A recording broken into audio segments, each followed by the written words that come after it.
Hello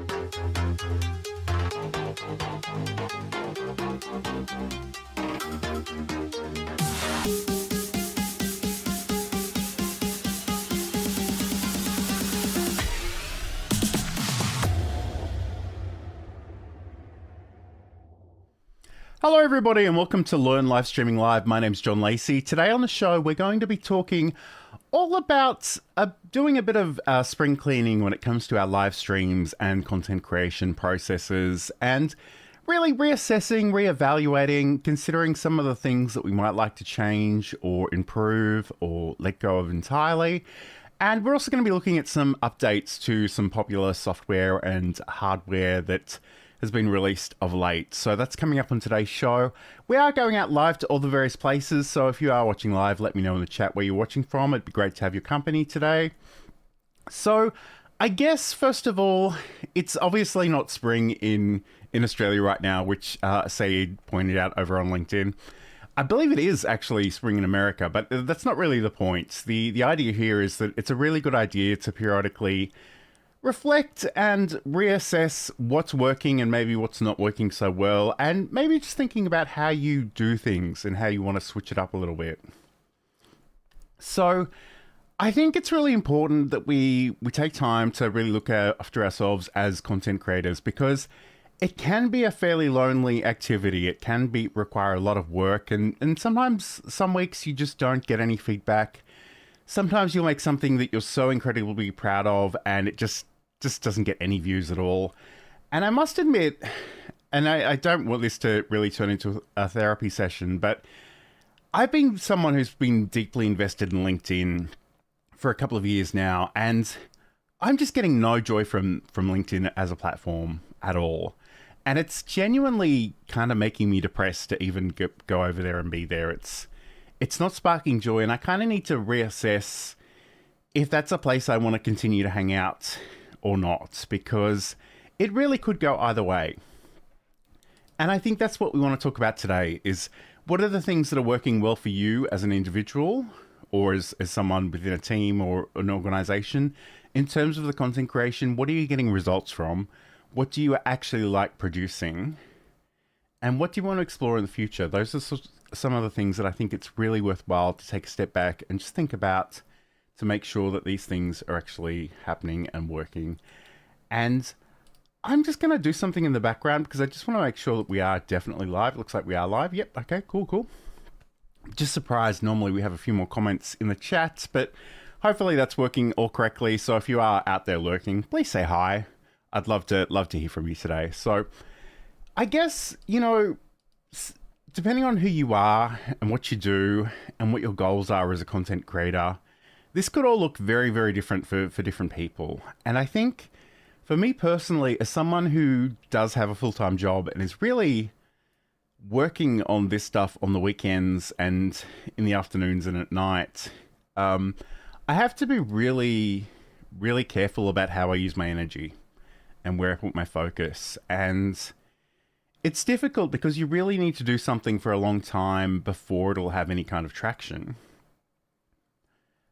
But, ultimately you have to be in it to win it. So, a part of my personality is very big on just going big or going home. And that's really not what we want here, I don't think. I think we really need to set expectations accordingly.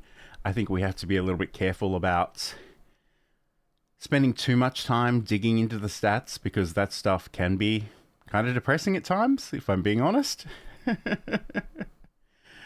And my big thing is, what can I do on a weekly basis that isn't too much of a stretch? Because I know it can be really tempting, and I certainly see people that will do this thing where they will go hardcore for 2 weeks. They will do 3 or 4 streams a day, every day for 2 weeks. They will do all the posts, and then you never hear from them for at least another year. And I don't think that's the secret to building relationships. I think it's much better if you can turn up on a consistent basis, and you can do the thing, and you can speak to your audience and just go from there. So that's kind of what I would encourage most people to think about. But obviously, between social media and content creation platforms, we have a lot of choices in 2025. And it can be really tempting to want to be everywhere and do all of the things. And I think that's also a bit of a recipe for disaster. Just because you will burn out really, really quickly. And my personal opinion on this actually is, if I've created something and I want to share it and I want to share it for free, I want to share that as widely as possible. But there's a difference between just sharing that content on different social media platforms and creating new content for each individual platform. And in some ways, if I've created a video and I upload that video and, I can either link to it or I can re-upload it to another platform, then that's something I can certainly do. And hello to Shrey, who's joining us today. Hey, great to have your company today. So today on Learn Livestreaming Live, we're talking all about doing a bit of a spring clean when it comes to our live stream, our content creation, and thinking about some of the things that have been working well and maybe some of the things that haven't been working so well. And it's a really good idea to do this periodically. And again, I mentioned earlier that it's not spring in Australia. In fact, it's sort of winter time and we're starting to get that chill in the air, which I personally love. But I do, and I am someone who sort of likes to sleep with the chill of the air and a lot of blankets. So I'm kind of loving the change in the weather. It's been really brilliant. So I guess, first of all, once we assess what we've been doing, and it can be really difficult to be objective about anything that you yourself personally are doing, which I can certainly attest to. Like, it can be so difficult to know if anyone cares, and it's really tempting to look at the numbers and scrutinize them and think, what does any of this actually mean? Because we're obviously up against a lot of competing things that want to grab your audience's attention. And, I don't know that I can necessarily compete with Netflix, for example. And especially for me, my other show, OBS Obsessed, is about a very specific piece of software that most people probably won't touch in their lifetime. And it's niche, but sometimes, some weeks I wonder if it's too niche. And other weeks I think, maybe I should just go all in and do nothing but OBS Studio content. But I just know that there are people in the audience that don't really, that's not for them. And that's fine. Like, I don't need to be for everybody. But I think sometimes my big thing is, what tentative step can I get you to take to enter my little corner of the world in the digital sense? And sometimes, some of the really low-hanging fruits. And I guess this is something I've been thinking about lately, because I made a short YouTube short about how to add other people's videos to playlists. And I kind of thought everybody in the world would know how this works, but evidently people don't, because every week or two, somebody else discovers it. And I think sometimes, like, you just need to cast a really wide net just to have people find your content in the first place.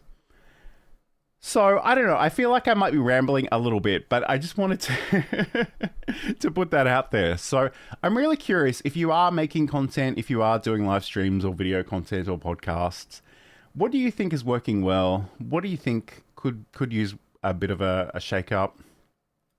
What do you think you might like to explore differently in the future? And I guess the other part of this is, don't be too distracted by the shiny objects, because they're everywhere and they are very, very shiny. And it's really tempting to sort of jump from one thing to another. But have you really given enough time to see what the results are? Have you really given enough time to learn those tools deeply? I think that's something we need to be really honest with ourselves about. So definitely keep that in mind. All right, there's a real danger that I could be completely theoretical in today's show, and I don't really want to do that. So I'm actually going to jump ahead a little bit, and let's talk about some updates to some software that supports hardware. And I think much of the reason this came up for me this week is simply because Elgato, who create these Stream Deck devices, and I've got two of them on my desk, plus the phone app on my phone, they released version 6.9 of the Stream Deck software. And it's got some great features in it. But once I installed it, I started looking at the buttons on my Stream Deck. And some of these things genuinely were things I've added for a single meeting 2 years ago. And they don't serve any useful purpose. So it was a really good opportunity to go in there and delete a few things and change things and rearrange things.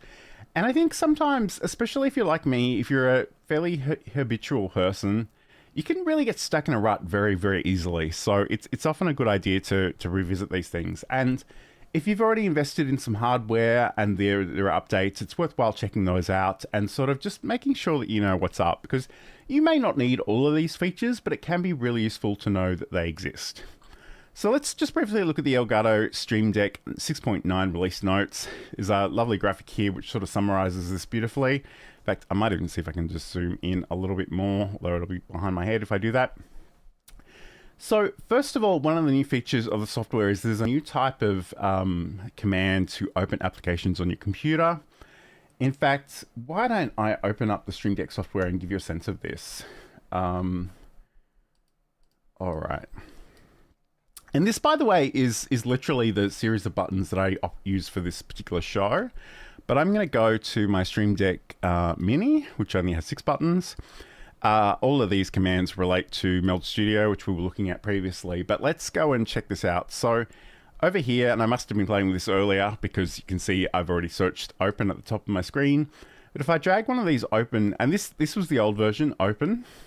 In fact, let's do both of them so you can get a sense of what this is. You give it a title, and then you actually go and find the application or file, and you find that on your computer. This is the new version. It's called Open Application.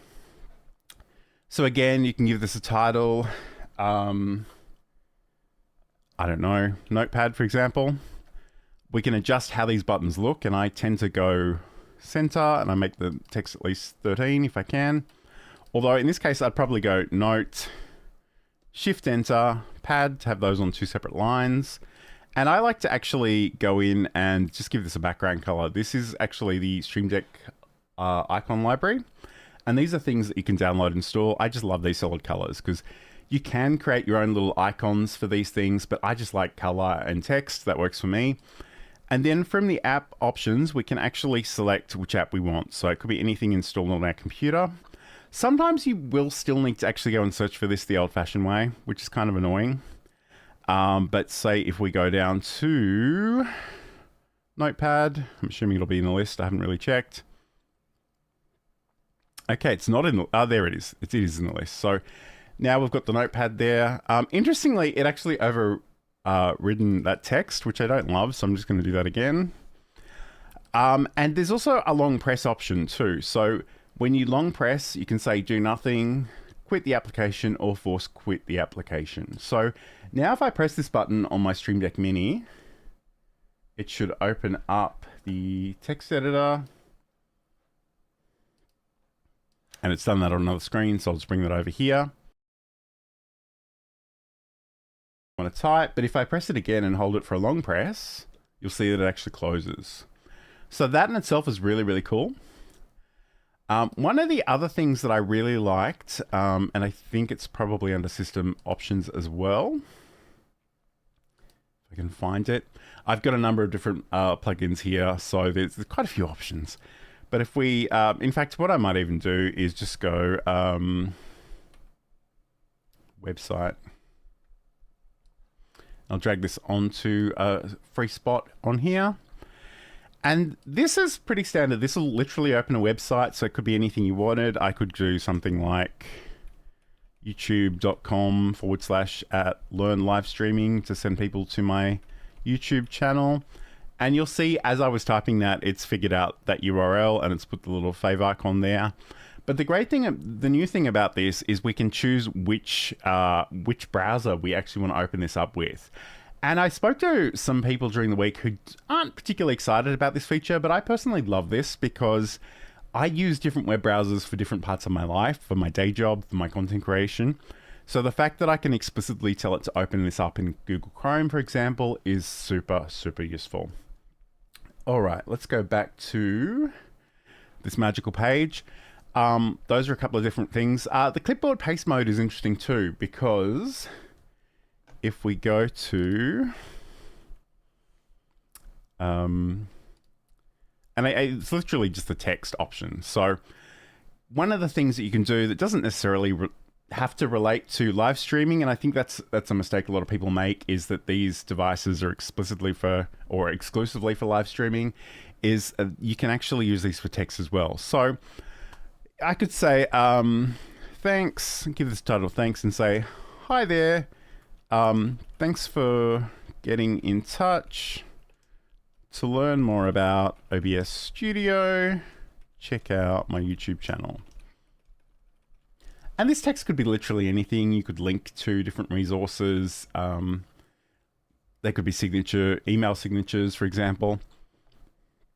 You can choose whether to press the enter key after the message or not. And again, if I was adding this to a chat situation, it's probably a good idea to press that enter after the message, because that'll be the thing that posts.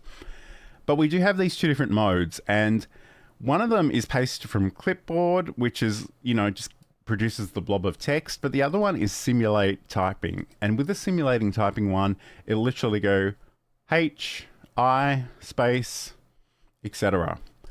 And again, that might be useful if you're doing a particular type of demonstration where maybe you need to insert some text and you don't want to actually type it out live. That can be really, really useful as well.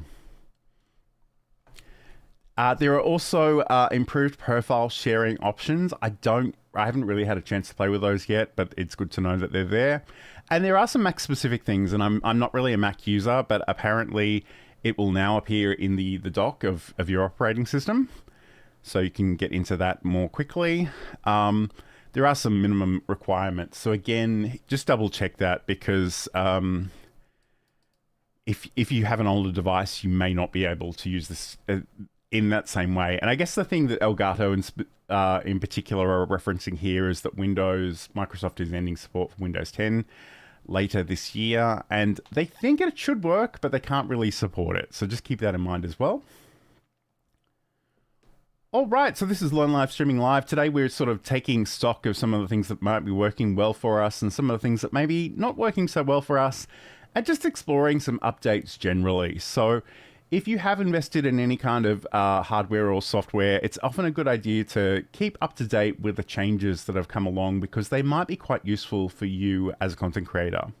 And it's not to say that you need to sort of drop everything and do a deep dive into these things, but it's just a good idea to be aware of those, because there could be functionality that you could really appreciate, and if you don't know about it, then you can't really use it. So I'm just going to keep talking about a few other updates as well. This is also from Elgato, so the Camera Hub software. And the Camera Hub software is the thing that sort of brings the Elgato prompter. It can bring in your camera, and you can use that as a virtual camera and apply all the effects to it and various things. And there's one other thing that it does, and I've completely forgotten what it is, so I might even just see if I can bring that up as well.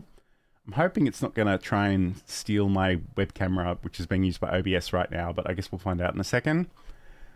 All right. Cool. So this is the Camera Hub software. So we've got the camera, we've got the effects, and we've got the prompter.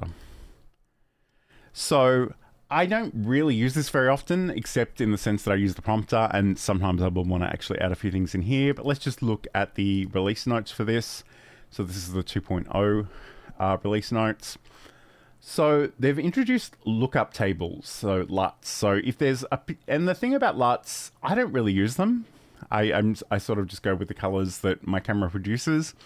But the idea essentially is you have a table full of color references, and it basically, as an example, if there's a particular shade of red and you want to change it ever so slightly to a different shade of red, or maybe something even more extreme like a pink or an orange or purple, it'll actually give you those values. And in a lot of ways, that's really technical. All you need to know is it's basically like Instagram filters. It'll adjust how you look, and you can play with those inside the software. You do need to be using a camera device that will be supported in here to use this. So I don't know if they've actually got a list of those here. I don't think they do. But essentially, if you've got a cam link, which is what I'm using, but also things like their face cam, you can bring those in, and you can adjust the LUTs, and you can sort of adjust the intensity as well by the looks of things too. The other great thing about this is that it supports a whole bunch of the teleprompter portion of this supports a whole bunch of new languages. So we've got Finnish, Greek, Japanese, Korean, Polish, Romanian, Russian, Swedish, Turkish, and Vietnamese. So we've got these things here. We can also, there were a few extra things for Stream Deck in sort of conjunction with the prompter. So one of those is a great little option that says window to teleprompter. And again, if I show you this over here, we can go down to the camera hub. We've got a whole bunch of options. Many of them probably are just underneath my head there. So we've got some great ones here. One of the ones I really like is this window to prompter. So I'm going to press my magical notepad button, and it's going to bring up the notepad app again. So I'll just leave that in the background. So if I go here, I can actually choose to move a window from any of my other screens to the teleprompter, and potentially back again. So let me just show you what this looks like. I'll call it notepad to prompter. It's probably a little bit long, but that's fine for our purposes. Let's just go down and find notepad here. And there's an option whether it should be maximized or not. So you won't be able to see this because I haven't actually captured my teleprompter. Again, let me just say, hi there. This is the Notepad app. Look what happens when I press the window to prompter button. And again, let's scroll in so you can see that really boldly in the background there. So now if I press this button on my Stream Deck, you won't be able to see this, but it's actually moved to my teleprompter. So I can look at this and I can still be looking directly into the camera. If I press that button again, it'll actually go back to where it came from. So that can be really useful, and especially if you're using the prompter for meetings and maybe somebody shares their screen and maybe it's just a little bit too small on the prompter and you want to move it to a different screen temporarily, you can pop out those windows and work with them in that regard as well. So that's really cool. They also have phrase by phrase highlighting. So if you were actually reading a script from the prompter, that can be really awesome as well. So, and here's an example just behind me of the different LUTs that are available, and you can actually find additional LUTs from the marketplace. So if you want to play with those, you certainly can. And yeah, there's a whole bunch of stuff happening there. So the voice sync supporting more languages is probably a huge one for people in specific parts of the world. And then we have the general voice sync enhancements. And I've done entire videos on how this stuff works in the past. So if you're interested in that, check those out on the channel. All right, this is Learn Livestreaming Live. My name's John Lacey. Today we're just revisiting some of the things that you may have missed in terms of updates, and also do a bit of self-reflection and evaluation and decide if there are things that you want to maybe change or add to or remove from your content creation processes, and maybe even some platforms. I'll talk more about that in a second. But what we might do right now is I'm going to press this magical button for a bit of a promo. Hi, I'm John Lacey, and in Build a Presentation Muscle, I want to talk about finding your voice, refining and sharing your message, using tools and technology to share that message, and looking after yourself as a creator.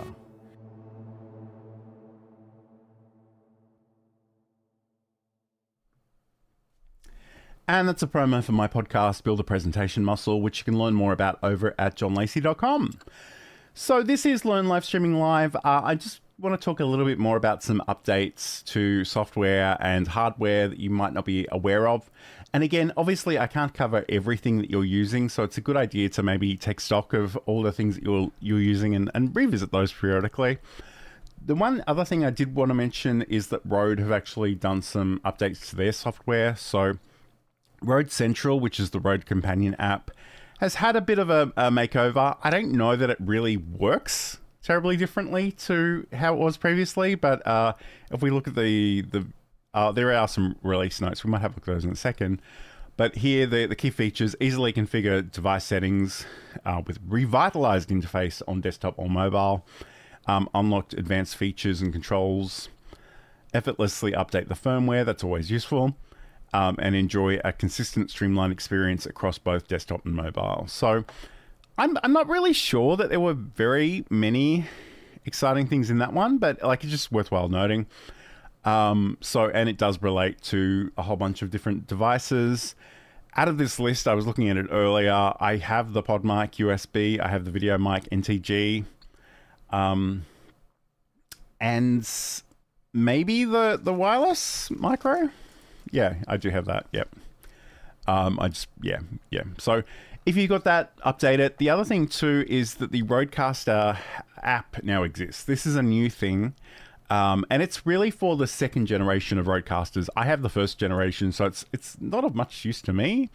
But if you have the Rodecaster Pro 2, the Duo, or the Video, or the Streamer X, there's a whole bunch of different options in here that you can work with. And I guess not as potentially exciting as the Elgato updates, but I think they are sort of building some infrastructure so that, if you have more of their wireless technology in particular, that they can integrate that more seamlessly. So those are definitely things to keep in mind.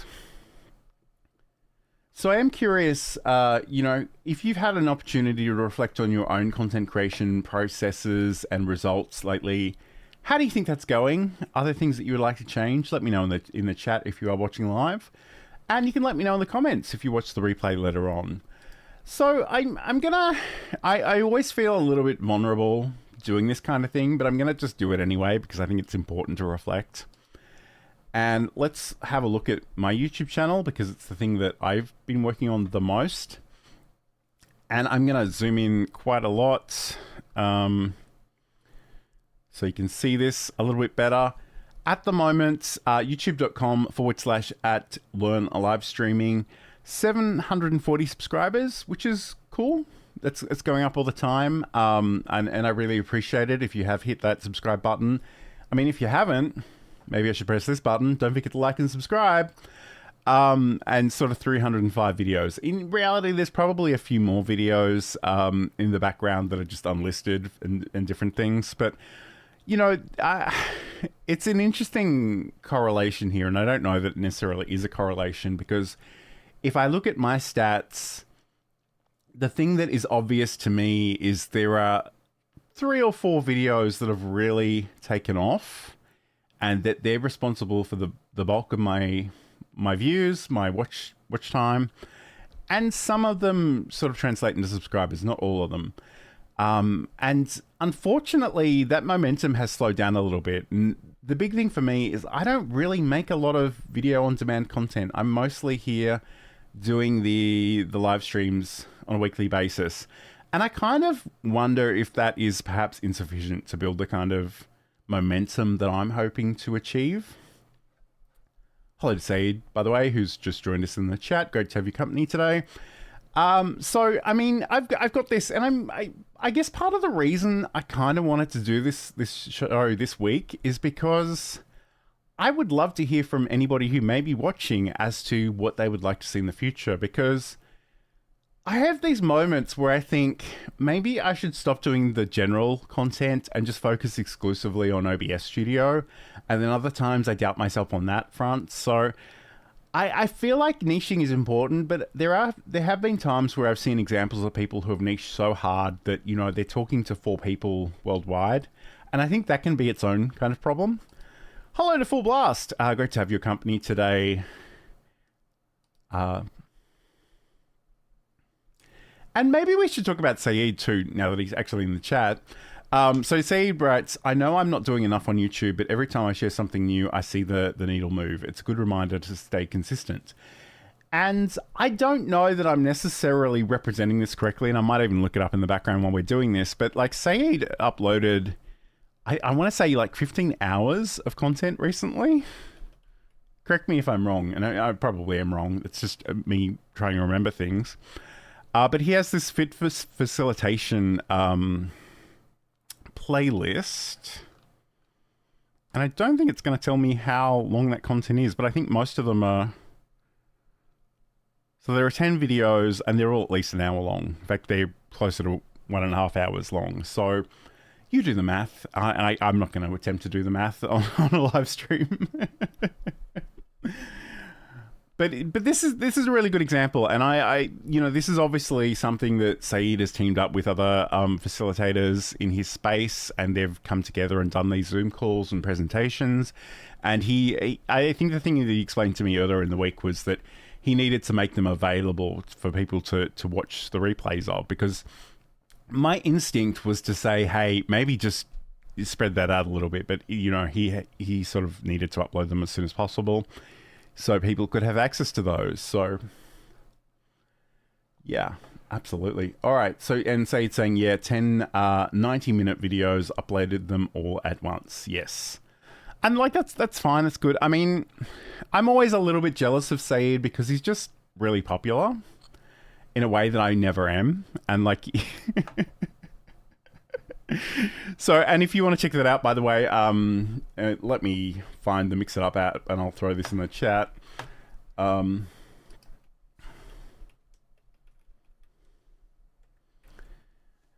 right, so if you want to check this out, it's youtube.com/the facilitator, which I'll just put up on the screen there. So you can definitely check that out. So again, I'm really curious, how are things going for the people that are watching live? Obviously Saeed's doing some great things, and I think, people are really responding to that. And like, he's got 450 subscribers. I'm not sure exactly when that happened, because I think he told me a little while ago he had 444, so he's obviously got a few extra in the last week or so, which is really, really good. And I guess one of the things that I had been doing, and I kind of stopped doing this just because I was grumpy and annoyed at LinkedIn, but I used to write these weekly newsletters over on LinkedIn. And one of the things I would do, and this was really the only time I would do this, is I would go to my YouTube profile and I would see how many subscribers I had, and I would write the number in the newsletter, and I would just thank people. And it doesn't go up dramatically, but it consistently goes up. And I think that's something I probably need to go back and keep doing, because there's a part of me that worries that I spend like a good hour actually putting that content together, and it like gets 4 likes on LinkedIn, and I'm like, it's just annoying. Hello, Tatiana. Great to have your company today. She's popping in to say hello. I kind of forget that I've set up these chat commands that recognize different people. And this one says, Tatiana has entered the chat. Prepare to be schooled.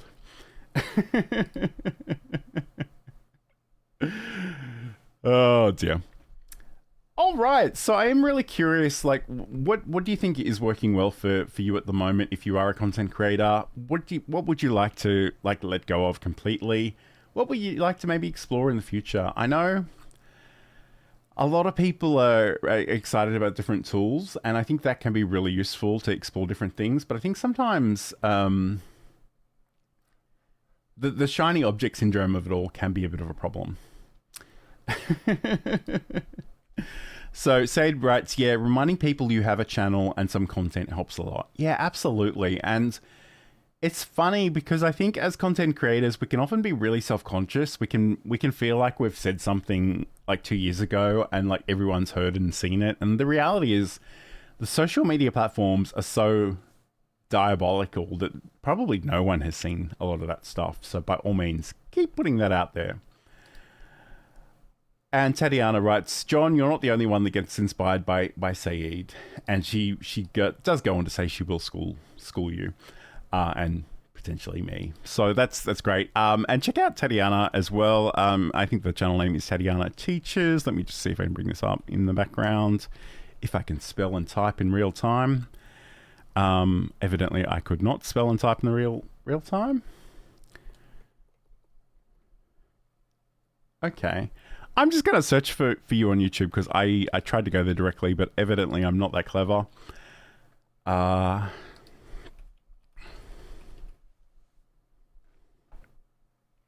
Okay. So it's Tatiana Teaches Live. That's cool. All right. So over here, this is this wonderful channel from Tatiana. Creates engaging college classes that students love and remember. And I love the banner. That's really cool. Yep. So you've got a whole bunch of stuff there. The walkthrough on Go Brunch with our good friend Tanya Smith. and all kinds of playlists and exciting goodness. All right, so Saeed writes, for me, it's LinkedIn, because I can quickly write something, share links, different formats, and also a relatively big network. And it's funny because I've been bashing on LinkedIn since this show began. Oh dear, that's funny. I have a very different relationship to LinkedIn than Saeed, but he does very different content. And I think the interesting thing about Saeed, and if you haven't checked out his content, you should, but like he uses so much humor and he's always posting funny GIFs and terrible puns. So you can definitely check that out. So Tatiana writes, I'm up to date, 108 subscribers. Awesome. That's really cool.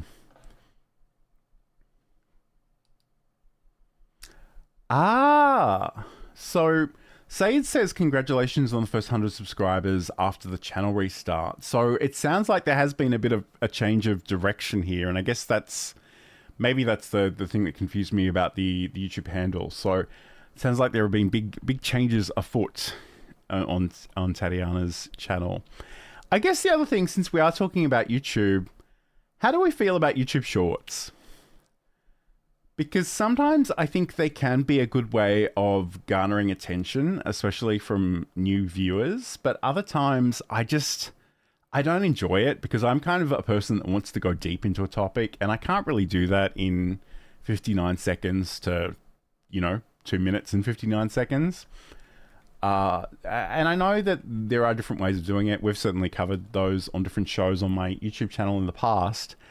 And even now, I literally have a version of me being recorded in OBS Studio that is vertical. And whether I actually get around to repurposing some content in that format is a whole other question. So YouTube Shorts, yay or nay. I guess the other thing is LinkedIn apparently are going all in on video. They keep talking about it constantly. They do seem to be prioritizing the vertical format, and I know some people in our circles have been playing with vertical live streams there, which is interesting because on a phone it can appear as vertical, but on desktop it tends to show up as a horizontal video with just a lot of blank space either side of the left and right. So I don't know, like, how do we feel about those shorts? Let me know in the chat. And I guess the other thing too, I'm probably going to say that a million times. And hello to Full Blast. Full Blast, if I know you by some other name, can you let me know in the chat? Because I have a theory, but I'm just not confident. But Full Blast writes, I don't care for them. Long form content is the way to go. More watch hours. I guess it's definitely true. One thing that I did recently was that I pulled out a segment of a live stream as a standalone sort of horizontal video that was maybe 3 minutes long. And I kind of do that because I do genuinely worry that I'm not creating enough video on demand content. And interestingly, and I don't know if this is just because, yeah, I mean, it's got double digit views. It had 33 views 5 days ago. Comparing that with the live itself that it's actually taken out of.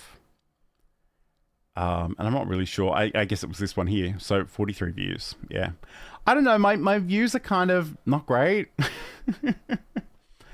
And I had this discussion with Sam Proof, actually, my former co-host, that I'm not really interested in the whole optimizing the titles and the thumbnails. Like, that stuff bores me to tears, but I've kind of reached a point where I think I might need to do that because I probably will quit if I don't see a little bit more excitement for my content.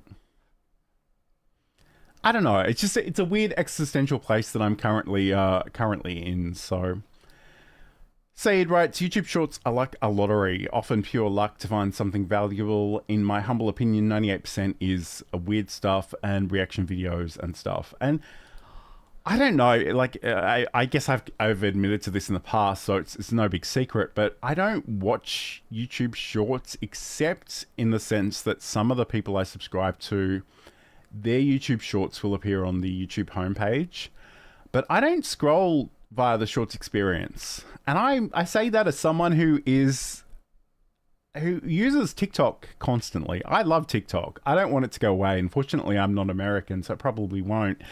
Um, and it's interesting, and I'm not really sure why the experience is so different, except that I think TikTok might just have more data on me. It just knows what I like to watch. And, you know, when I go to YouTube, I'm often looking for educational content. When I go to TikTok, I'm really just looking to be entertained. And that's maybe just me. So, I mean, that's like, I love you, Tatiana, for saying that, because I think it's true of a lot of people. It's certain, like, I have an existential crisis about this stuff probably once a day. But Tatiana writes, I have an existential crisis about content creation once every other month. And like, a part of me is just thinking, like, I kind of want to niche down and be very specific. And then I think maybe I'm going to be too niche. Maybe that's not what I should be doing. Because, you know, obviously, you know, my other show is OBS Obsessed, and I am obsessed with OBS Studio. But I know lots of people in my network use other tools, and that's perfectly fine. But I kind of think if I lean too heavily into that stuff, all those people no longer have a reason to watch my content. So it's a very strange little thing.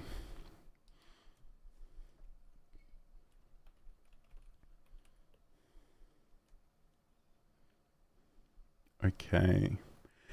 So I'm just going to do something in the background here.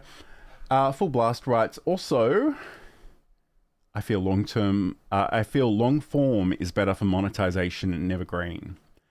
So I guess, you know, that's another thing. And I kind of alluded to this earlier, is I have a few videos that are complete outliers that have raked up so much traffic and really are responsible for the bulk of my watch time, especially.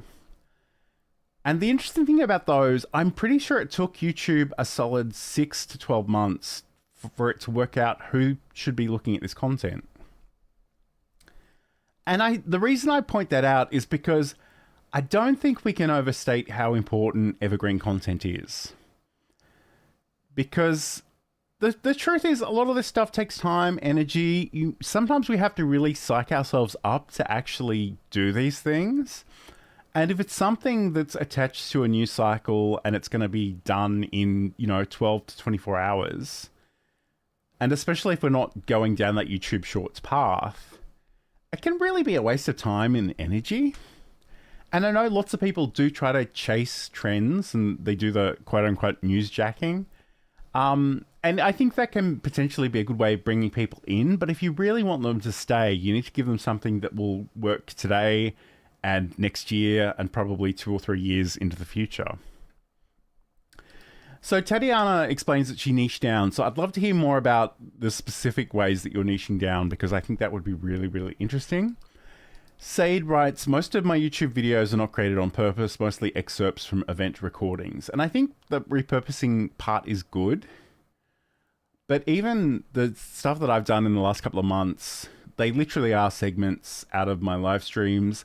And often I'll cut a couple of different things together and I'll add whatever transitions I need to. But sometimes I sort of look at that and I go, I probably could have just switched on the camera and recorded something specifically for YouTube.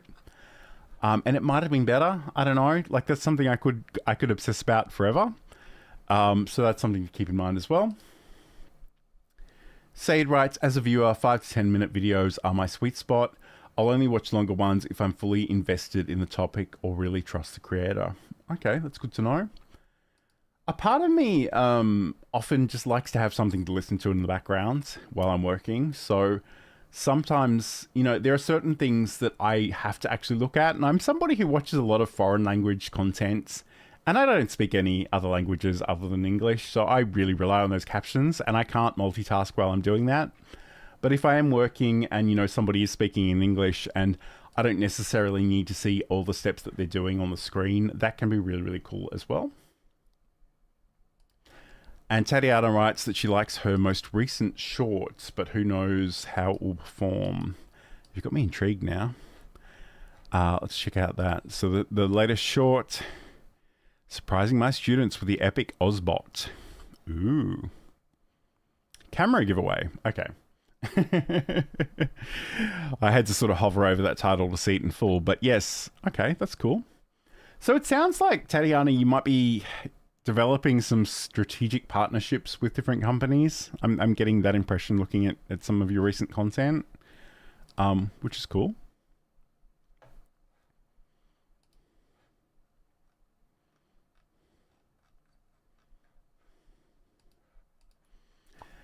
And I guess, like, maybe the last point I really want to leave you with is some element of this needs to be for you as an individual.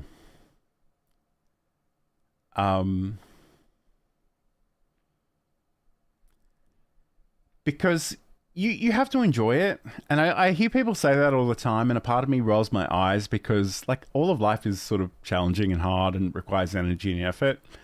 But I think genuinely, sometimes you do just want to create something for yourself and share it. And it may get like no views, it may get 4 views. And I think you need to be okay with that. Hello, Frozen Fusion, which I believe is an Esto. And I'm not really sure why your name is being cut off in my little caption there, but oh well. Great to see you. Great to have your company. So Tatiana writes, I niche down to create content specifically for university lecturers in 4 areas: active learning, technology, visual appeal, and belonging. Okay, cool. And I guess that's the other thing too. We kind of want to, like, I'm just a geek. I'm a nerd. I love talking about the technology and the software and the hardware and stuff. But I think we really need to take a step back and think, what is all of this in service of? So what are you actually going to do with this technology? And that will no doubt vary wildly between each and every one of you. But certainly, Saeed could have done a whole bunch of different things, but he's definitely about the facilitation and making the facilitation really entertaining and humorous. Yes. And Saeed's tapping into another one of my existential crisis things. He writes, content creation is not for everyone, and that's fine if you don't enjoy the process, ... Yeah, there is a part of me that thinks every weekend, like, I could just still be in bed. Like, I could just be drinking my coffee and listening to music. But this is important to me, and I have to, it's one of those things. I took 1, maybe 2 weeks off in the last 2 years of going live, and I'm at a point now where I'd miss it if I don't do it. So I'm fully committed. And there are weeks where life gets really hectic and I don't even know what I want to talk about yet. But I feel like I've just got to schedule something. I've just got to be prepared to go. So, any of this is okay. Whatever you choose is fine. You just need to choose things that will support you as potentially a content creator, as potentially just a human being doing their thing and getting through life. So, this is all, it can be really fun, but it can also be really challenging. And I don't love talking about mindset because it's become such a buzzword, but I think genuinely you do need to be really careful that you're doing things that support you as a human being.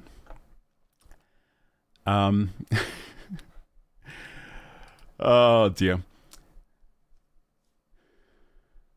Okay, so Tatiana writes, I need a PR rep and a video editor and enough income to pay them, and I'm golden. Okay, that's cool. All right. So yeah, I guess that is another thing that maybe we can think about is, like, what would you like to be doing differently in the future? And even if you can't commit to that right now, like, what would that potentially look like? And I'm someone who genuinely loves, I think I love editing videos more than I love being on camera. And some weeks I'm like, maybe I should just be doing that. But I kind of, much of the reason that I do what I do is because of a very specific global event that sort of changed everything for me. And don't get me wrong, I was fine. I had a new job shortly after, but I was just so conscious of the fact that nobody knew who I was or what I could do because I have some very specialized skills. I don't know, a very particular set of skills, whatever that movie is. But like, nobody knew about it. Nobody knows about that stuff. And I think I've come to rely on social media perhaps a little bit too much. I think I really need to go back to putting stuff on my website more so than LinkedIn. I think I probably need to convert some of these live streams into audio podcasts, which again has been on my to-do list for quite a while, and I'm getting closer.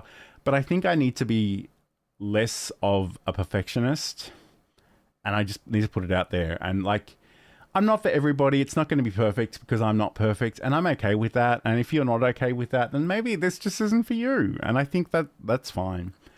So Tatiana writes, my 5th unofficial content area is self-care, and Saeed helpfully tells me that that movie is Taken.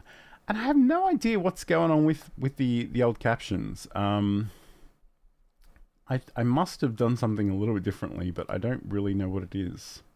Might need to actually update Social Stream Ninja, but that's all right. We'll get there eventually. All right. Well, I mean, I hope this has been useful. And I guess that's the other thing we haven't spoken about is that Saeed does have a newsletter.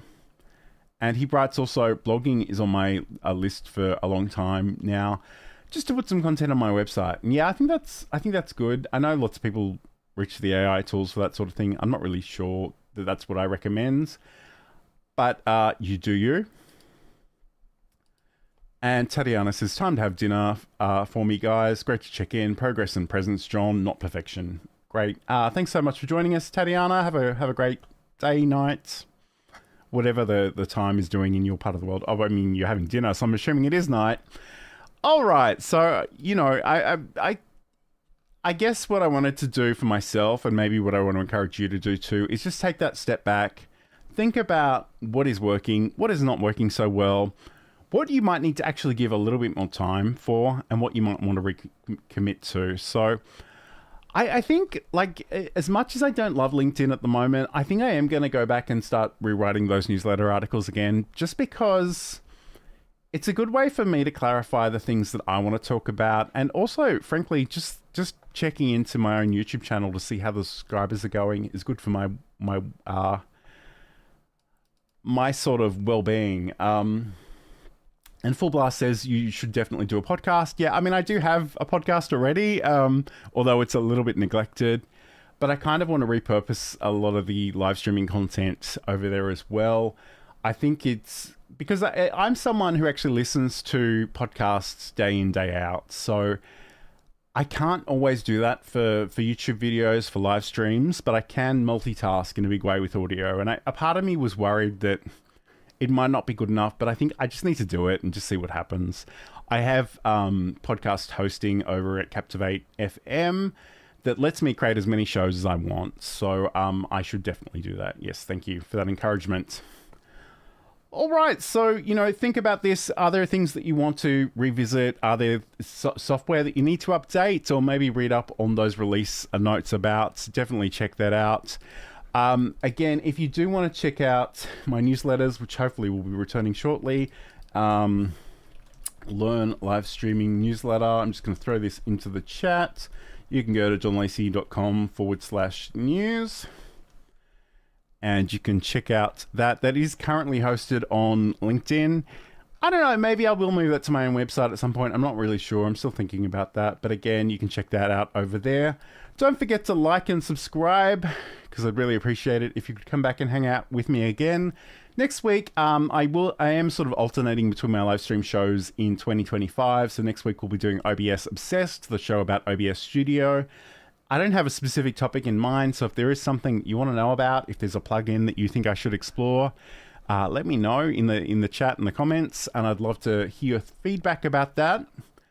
But otherwise, have a great week, have a great weekend when you get there. Thank you so much for being here today, and I will talk to you again very, very soon.